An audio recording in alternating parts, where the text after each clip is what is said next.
À la une ce soir, ce texte ne prend pas en compte le statut particulier de Guyane et de Mayotte. C'est ainsi que le député Gabriel Serville a accueilli la proposition de loi sur l'immigration lors d'une allocution à l'Assemblée nationale. Les images dans notre journal. Des coupures d'électricité à répétition ont conduit un client à bout de nerfs à porter plainte contre EDF. Il s'appelle Georges Fabien et le courant ne passe plus depuis des années. Nous l'avons suivi dans ses démarches. Et puis, direction les cours de récréation avec le concours C'est Génial qui propose aux plus petits de se familiariser avec la science. La finale régionale a eu lieu à Cayenne. Le reportage est à suivre dans cette édition. Voilà pour les titres, mesdames et messieurs. Bonsoir et bienvenue sur ATV Guyane. Ouvrons tout de suite ce journal avec une page de politique et l'intervention de Gabriel Serville ce matin à l'Assemblée nationale. Le député de la première circonscription a tenu à alerter le gouvernement sur l'absence de mesures adaptées aux territoires tels que la Guyane et Mayotte dans le projet de loi sur l'immigration. Je vous laisse découvrir son allocution. Ni la Guyane ni Mayotte, dont on connaît parfaitement les caractéristiques et les contraintes découlant de l'immigration non contrôlée, n'ont fait l'objet de la moindre attention, si ce n'est au seul alinéa 8 de l'article 38, dont la portée risque d'être négligeable. Pourtant, la Guyane se démarque du reste du territoire. En effet, insérée dans un bassin géographique qui se singularise autant par une relative stabilité politique que par les difficultés économiques, là-bas, il n'est pas question d'hommes et de femmes fuyant la guerre et les bombes au péril de leur vie, mais de migrants économiques attirés par le mirage entretenu d'une vie plus prospère. Ainsi, les derniers chiffres montrent qu'en Guyane, la demande d'asile est utilisée comme obstacle aux éventuelles mesures d'éloignement et comme un moyen d'ouverture à prestations sociales par près de 97% des candidats au statut de réfugié. Aussi, reconnaître qu'en Guyane, notre système de droit d'asile est gangréné par les abus ne saurait nullement remettre en cause nos engagements internationaux ni nous pousser à renier nos droits fondamentaux. Il s'agirait plutôt d'admettre que la question migratoire sur ce territoire se pose en d'autres termes et nécessite donc un traitement profondément différencié sur la base de mesures adaptées. Le renforcement de l'accompagnement au développement des pays d'origine de nos migrants économiques, qui devrait nous permettre de lutter contre l'aliénation locale du droit d'asile, doit être un levier prioritaire d'action. À aucun moment, cette perspective n'est envisagée dans ce projet de loi, ni humanisme, ni fermeté, disais-je, notamment dans certains de nos territoires où les dispositions du droit d'asile sont dénaturées en étant exclusivement utilisées pour faire obstacle aux mesures d'éloignement.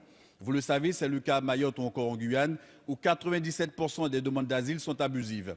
De surcroît, les services publics de ces collectivités sont dans l'incapacité totale d'absorber des apports de population non compensés financièrement, puisqu'aucune mesure n'est prévue pour remédier à cet état de fait.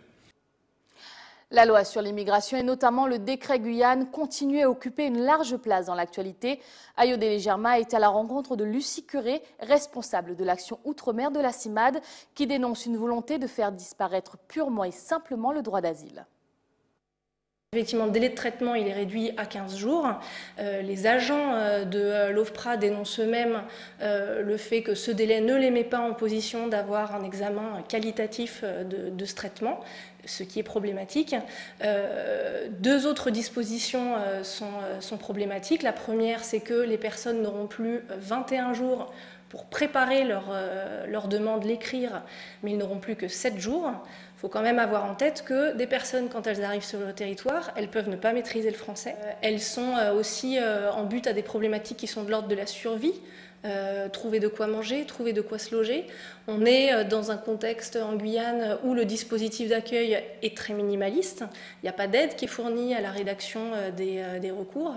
Et donc du coup, là, on demande à des personnes qui sont démunies, fragilisées, voire isolées, de s'organiser en 7 jours pour déposer leur demande d'asile. Et de la déposer non plus par voie postale, mais directement à Cayenne, ce qui va poser un vrai problème pour les personnes qui ne sont pas basées sur l'île de Cayenne et qui pourront être en but à des questions de logistique, de transport, voire de passage des barrages permanents de gendarmerie. Déjà, je pense que fondamentalement, il faut se demander un peu quel droit de l'homme on a envie pour la Guyane en particulier, les Outre-mer et la France en général. Plusieurs dizaines de coupures d'électricité par an depuis 2013. Comme de nombreux Guyanais, M. Fabien en a eu assez de remplacer son matériel suite à des coupures intempestives d'EDF. Cet élu de la ville de Matoury a décidé de porter plainte. Gallo Assim l'a accompagné dans ses démarches. 29 coupures d'électricité en 2017, des appareils électroménagers hors de service et le silence assourdissant d'EDF face à ces réclamations ont conduit Georges Fabien à déposer plainte contre la structure. En janvier 2018, j'ai écrit à EDF pour en dire à EDF que si je devais subir des coupures en 2018, je vais déposer plainte auprès du tribunal. Je paye pour avoir le droit à l'électricité, je paye un abonnement, je paye l'acheminement. En retour, le public doit assurer sa mission. Donc, comme ce n'est pas le cas, et je considère le fait que le directeur ne répond jamais à mes courriers, c'est un mur enrobé de mépris, voire c'est un je m'en foutisme chronique de la part de ce directeur.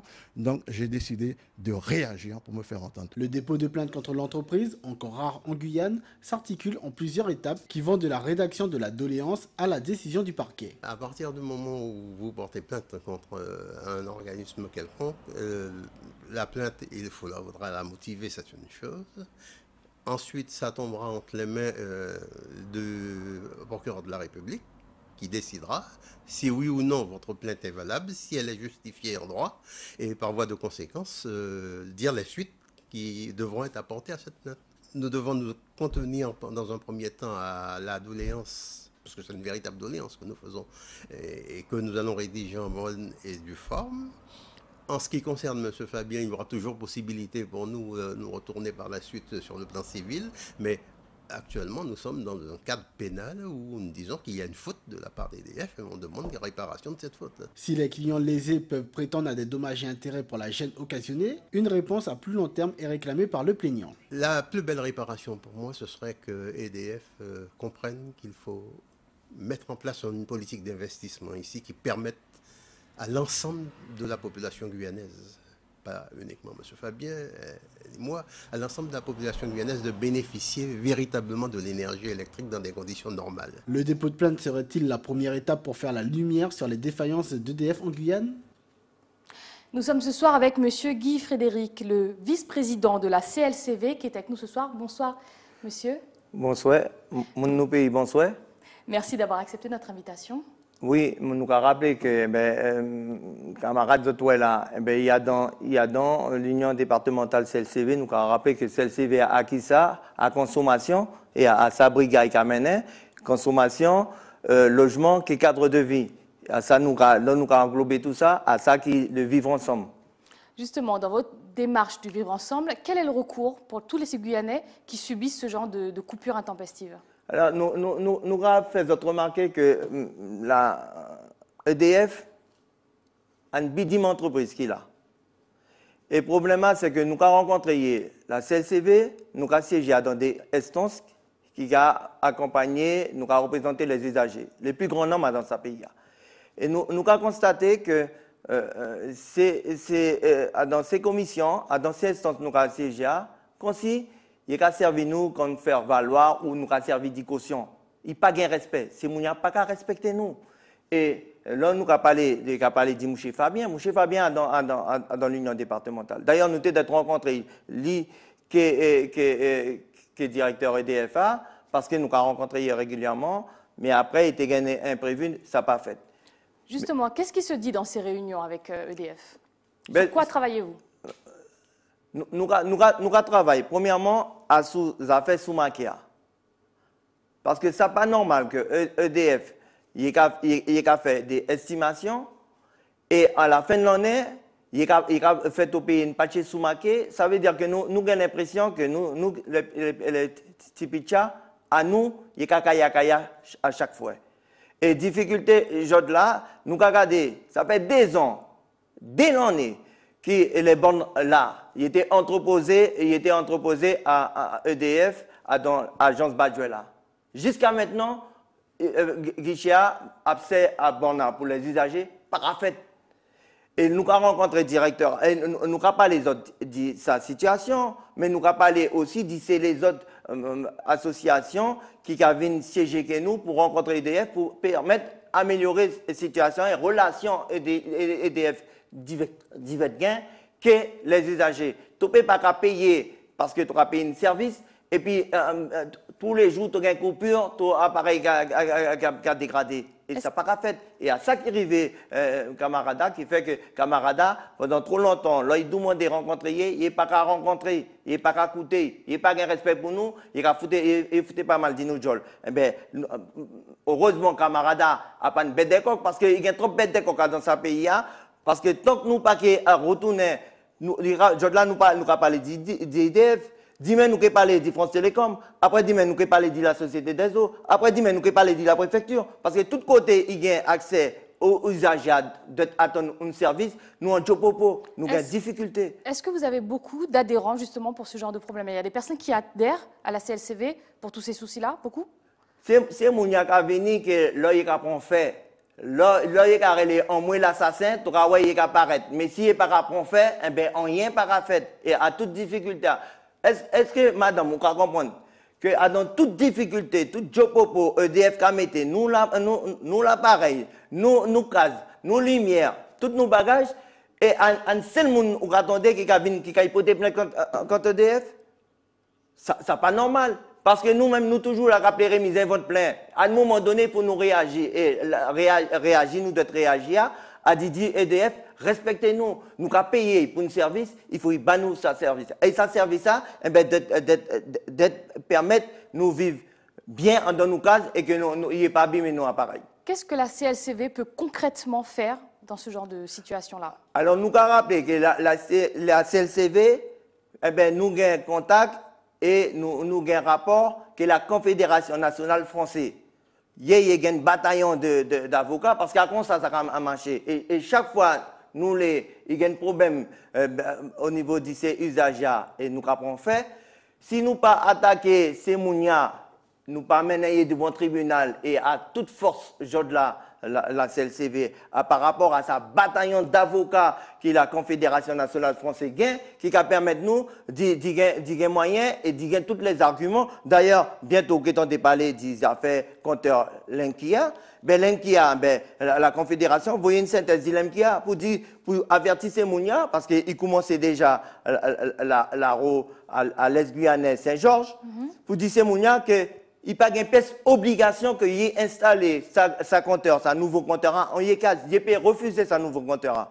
Alors, il a fait comprendre, il est bloublouillé en disant il y a une obligation. Il n'y a pas une obligation. Et à sous ça, pourquoi ça n'y a pas une obligation? Parce qu'il y a premièrement un problème à sous ça, il y a les zones.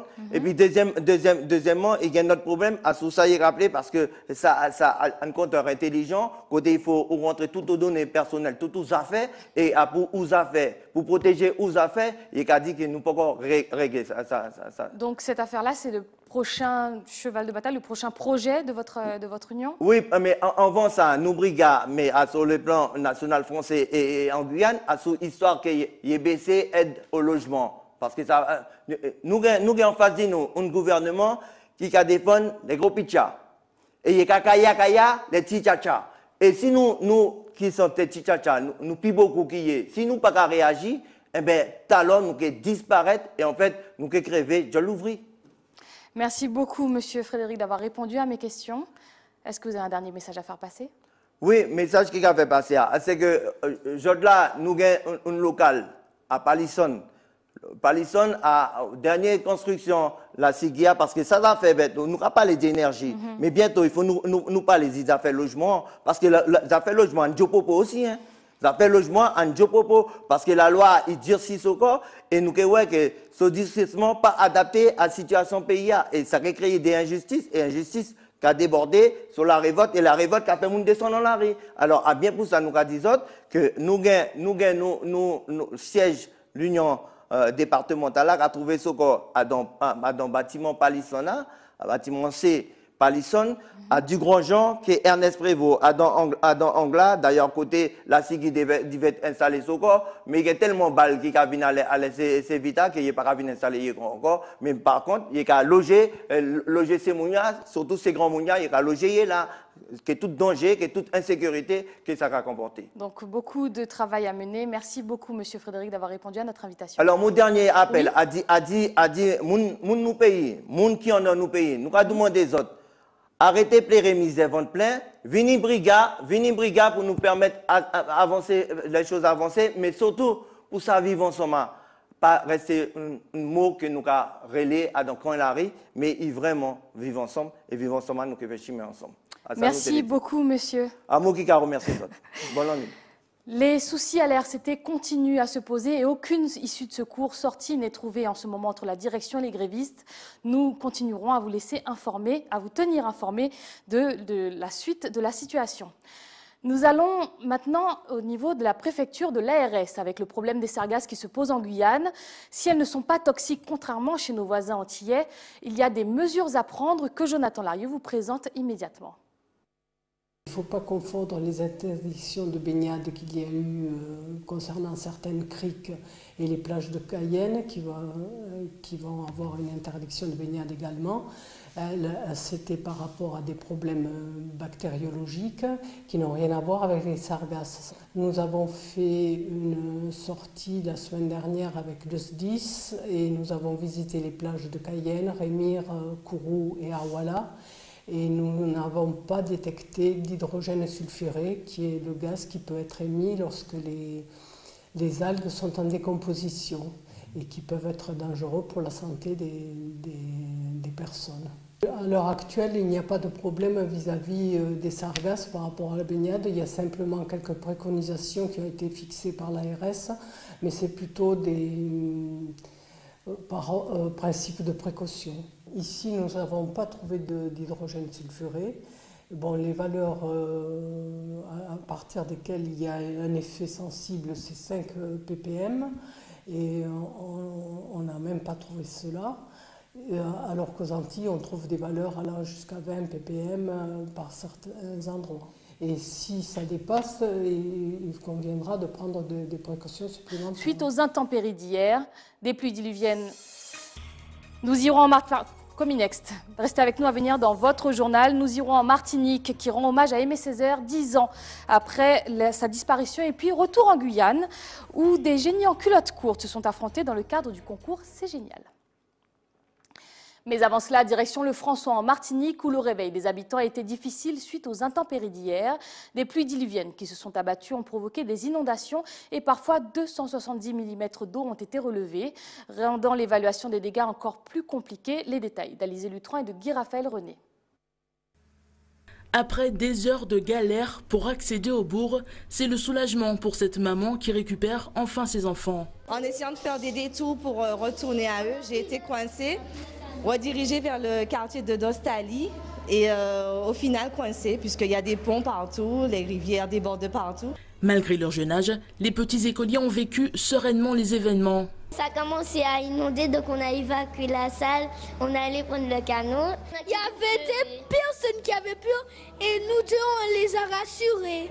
Mais d'autres n'ont pas eu la même chance. Ici à la mairie, la salle de délibération s'est transformée en garderie. Cette directrice tente de gérer la crise. Il nous restait quand même 79 élèves, sans lumière, sans rien à 17h. Donc le PC de crise de la mairie nous a demandé rapidement de faire venir les enfants en salle de délibération. Ce que nous avons fait un peu sous la pluie, mais bon, on a fait comme on pouvait. J'étais bloqué, on a bloqué le quartier jusqu'au moment de la croix. Un étage plus bas, la cellule de crise composée des secours et d'élus de la commune. Situation sur les routes, dégâts chez les habitants, c'est ici que toutes les informations arrivent, tant bien que mal. Nos premières personnes de la ville qui sont parties en reconnaissance, eux, ont été coincés dans les quartiers. Au fil des heures, la liste des dégâts s'allonge. Les premières décisions sont alors prises. Dans les zones basses, nous avons eu des inondations avec des gens qui, quand même, ont perdu énormément de choses. C'est ainsi que nous avons mis en place un centre d'hébergement pour la nuit. Et ce n'est qu'aux alentours de 23h que les secours peuvent enfin partir sans danger sur le terrain, ici, au quartier Cité Eucalyptus. On voit le niveau ici, le niveau de la montée des eaux. Notre ronde nous a emmenés ici et nous avons constaté des personnes en difficulté, donc on va leur prêter main forte. Tout autour, de nombreux véhicules emportés par les flots témoignent de la force des intempéries, un phénomène aussi violent qu'inattendu que les franciscains ne sont pas prêts d'oublier. Nous restons en Martinique qui commémore aujourd'hui les 10 ans de la disparition d'Aimé Césaire. De nombreux hommages ont été rendus au chantre de la négritude, notamment à la CTM, qui avait convié plusieurs écrivains à l'occasion d'un colloque auquel a assisté Marie Tricot. Ici, nous nous trouvons au cimetière de la Joyau, et c'est ici que se trouve la construction d'Aimé Césaire, qui a été inhumée le 17 juin 2008. Les mots du poète sont gravés dans la pierre. Cette sépulture est la plus visitée du cimetière. En marbre blanc, la tombe d'Aimé Césaire. Au premier rang, elle se distingue très facilement. C'est une tombe qui est très visitée par tout le monde, par le monde entier, on va dire. Il y a des familles martiniquaises, bien sûr, et il y a aussi des étrangers, surtout des délégations africaines qui viennent souvent, parce que je pense qu'il était très connu en Afrique. Et c'est un gros homme. Si elle ne bénéficie d'aucune attention particulière de la part des équipes municipales, elle fait l'objet d'un entretien régulier par les visiteurs. Aimé Césaire, c'est un monsieur simple. Il n'aimait pas les choses en grand. C'est une tombe qui est entretenue par la famille, par les passants. Chaque personne met sa pierre à l'édifice quand il passe. De la pierre au mur, il n'y a qu'un pas. À Fort-de-France se trouve le seul musée dédié au chantre de la négritude. Il est difficile de résumer l'histoire d'Aimé Césaire en quelques mots, mais les symboles sont bien présents. La montre à gousset de M. Césaire, il les aimait énormément. Une de ses paires de lunettes, un stylo, puisqu'il écrivait essentiellement stylo. C'est vraiment les trois objets qui permettent aux gens de reconnaître M. Césaire. Son dernier bureau en tant que maire honoraire de la ville, un espace si particulier. Les gens apprécient de découvrir les membres de la famille d'Aimé Césaire. Ils sont très contents de découvrir l'espace qu'il a occupé pendant les dernières années de sa vie. Ils sont très heureux aussi, quand ils arrivent ici, de découvrir cette atmosphère un peu intimiste qui leur permet d'être en communion avec M. Césaire, parce qu'ils le disent très souvent, on a l'impression qu'il est parti et qu'il reviendra. Une figure emblématique de la Martinique, de la France et bien plus encore. Des projets sont en cours pour donner une dimension plus large à la mémoire d'Aimé Césaire. Là, nous sommes en train d'adhérer à la fédération des maisons des écrivains. Donc nous sommes en train d'adhérer. Nous sommes également en train d'adhérer, d'avoir la labellisation de Maison des Illustres, donc pour son bureau toujours. Et donc ça nous permettra d'avoir une plus grande couverture internationale et d'être inscrit vraiment sur des parcours touristiques intéressants pour des voyageurs du monde entier. Autre initiative, la création d'une fondation Aimé Césaire. La structure devrait voir le jour dans les murs du domicile de l'écrivain. L'action est déjà bien engagée. C'est nous, ici, à la Martinique, qui devons par conséquent animer cette fondation, quand elle sera créée, d'abord en y contribuant. Pas seulement en fréquentant les lieux, quand les lieux seront par conséquent accessibles, mais surtout chacun portant son obol, sa participation. Parce qu'une fondation a besoin d'argent, et puis je crois que les uns et les autres à la Martinique, hors la Martinique, mais surtout à la Martinique, nous devons cette reconnaissance-là à Césaire. Portée par la mémoire d'Aimé Césaire et la volonté des Martiniquais de faire rayonner son nom, la fondation pourrait aboutir dans moins de 5 ans. Direction la Guadeloupe à présent pour une bonne nouvelle qui impactera aussi les voyageurs guyanais. Air Antilles et l'Aliade sont sur le point de conclure un partenariat qui pourrait nous donner un accès direct aux destinations caribéennes via Air Guyane. Complément d'information dans ce sujet de Karen Diamin et Patrick Curie. Désormais, il sera possible de rallier une trentaine de destinations de la Caraïbe au départ de la Guadeloupe, la Martinique, Antigua, Barbade et Saint-Martin. Vous savez, nous sommes dans une région où le transport aérien est très important et où il est très difficile de voyager d'une île à une autre pour différentes raisons. Des notions de droit de trafic, des notions historiques où il y a un trafic qui est un peu soit le trafic français, soit le trafic anglophone, etc. Ce qui est aujourd'hui, ce qu'on sait, c'est qu'aucune compagnie aérienne régionale n'a la possibilité de répondre à l'ensemble des besoins du transport aérien dans la Caraïbe. Et donc, ce qui est en train de se passer, c'est que 3 compagnies aériennes, les principales de la zone, mettent en commun leurs moyens pour faciliter le transport aérien des populations de la Caraïbe. Avec cette nouvelle offre de voyage dans la Caraïbe, le flux aéroportuaire devrait considérablement augmenter, une problématique largement anticipée par la direction de l'aéroport Paul Caraïbes. Nous, au niveau de l'aéroport, nous avons largement contribué à cette problématique en investissant en 2014 sur la gare régionale. C'est un outil qu'on a conçu avec les compagnies, justement pour pouvoir leur donner l'outil de travail pour développer les relations avec la Caraïbe. Et c'est vrai que cette gare régionale a été conçue pour le trafic de correspondance, pour le fonctionnement en hub. Mais c'est vrai qu'il manquait la partie soft, la partie intelligence. Et cette intelligence-là, c'est grâce à cette plateforme informatique développée par CAI et ses partenaires qu'on a enfin la partie intelligence qui va accompagner l'investissement, la partie hard que nous avons réalisé en 2014. Donc aujourd'hui, c'est un grand jour pour CAI, mais un grand jour aussi pour l'aéroport, pour pouvoir décoller cette fonction d'hub de Guadeloupe-Paul Caraïbes de sa gare régionale mis en service en 2014. Carib Sky devrait transporter environ 1,5 million de passagers et représente à peu près 50% du trafic régional dans la Caraïbe. Promouvoir l'enseignement des sciences et des techniques dans les établissements scolaires. Voici l'objectif de la 11e édition du concours C'est Génial, dont la finale régionale s'est tenue aujourd'hui à Cayenne. Qui ont été les lauréats de cette édition basée sur le thème de la science au service des autres? Ayodele Germain nous donne les réponses. Voici la famille des figurines royales. Grâce à l'équipe de Meira en classe de CP, leur foyer en carton ne connaîtra jamais de coupure d'électricité. On fait des maisons, il fallait l'allumer avec un interrupteur, une pile, une douille et des câbles électriques et une ampoule. C'est pas la maîtresse qui va faire sa leçon, on part d'un questionnement. Et à partir de ce questionnement, eux, ils vont chercher, ils vont se poser des questions, ils vont émettre des hypothèses et ils vont tester. Et donc là, par exemple, comment allumer l'ampoule avec la pile, et ben voilà, ils cherchent. C'est pas moi qui leur montre, c'est eux qui cherchent. Et en fait, les enfants retiennent beaucoup mieux quand ils cherchent parce que ça les intéresse et donc les résultats sont meilleurs. Ici, ces collégiens sont des météorologues en devenir avec des objets du quotidien. Ils ont fabriqué un anémomètre. Sous le regard attentif des juges, ces scientifiques en culotte courte ne manquent aucune occasion de démontrer leur expertise. On a essayé de mettre des images qu'on a faites de l'espace, des nébuleuses, de galaxies, etc. en relief. On a acheté des panneaux solaires, on les a soudés et on les a montés en série pour pouvoir reproduire une batterie.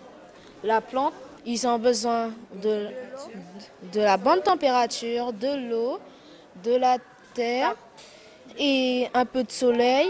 Mais aujourd'hui, ce sont les élèves de classe de 5e du collège Arsène Bouillet d'Angoma de Saint-Laurent-du-Maroni qui ont remporté l'adhésion du jury avec un projet autour des oiseaux du jardin. Ce sont des oiseaux qu'on voit dans notre collège souvent et on cherche tous les matins, les midis, soirs.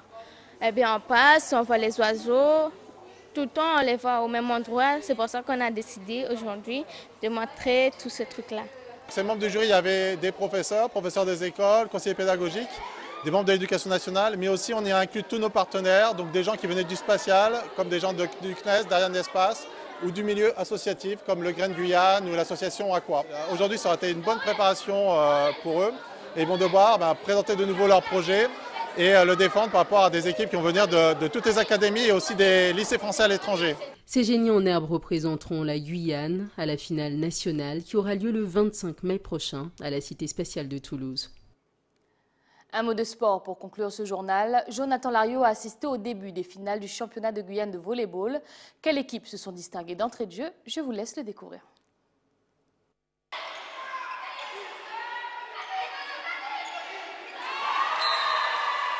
Pour les Matouriennes, le ballon ne passera pas. Les filles du CSCC ont largement dominé le match aller de la finale du championnat de Guyane féminin.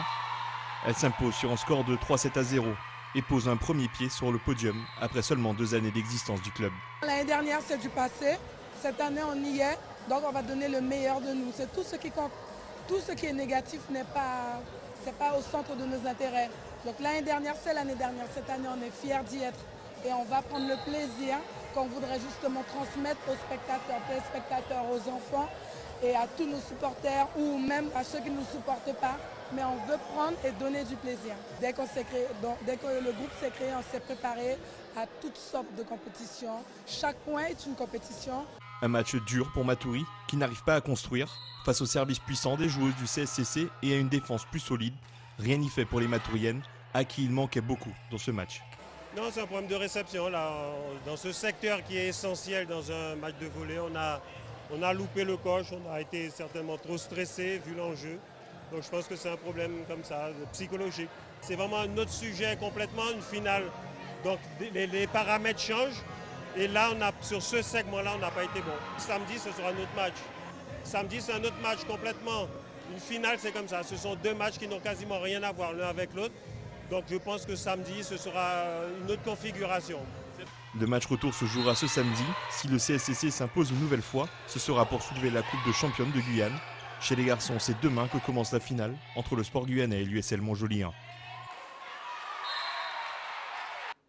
C'est la fin de ce journal, mais avant de le refermer, rappel des principaux titres de ce 17 avril. Ce texte ne prend pas en compte le statut particulier de la Guyane et de Mayotte. C'est ainsi que le député Gabriel Serville a accueilli la proposition de loi sur l'immigration lors d'une allocution à l'Assemblée nationale. Les images vous ont été dévoilées dans ce journal. Des coupures d'électricité à répétition ont conduit un client à bout de nerfs à porter plainte contre EDF. Il s'appelle Georges Fabien et le courant ne passe plus depuis des années. Nous l'avons suivi dans ses démarches. Et puis nous avons pris la direction de cours de récréation avec le concours C'est Génial qui proposait aux plus petits de se familiariser avec la science. La finale régionale a eu lieu à Cayenne. Le reportage a été présenté dans cette édition. C'était le journal de la rédaction. Merci de nous avoir choisis. Tout de suite, l'édition nationale de BFM TV. Excellente soirée sur ATV Guyane. Que tengan una buena noche.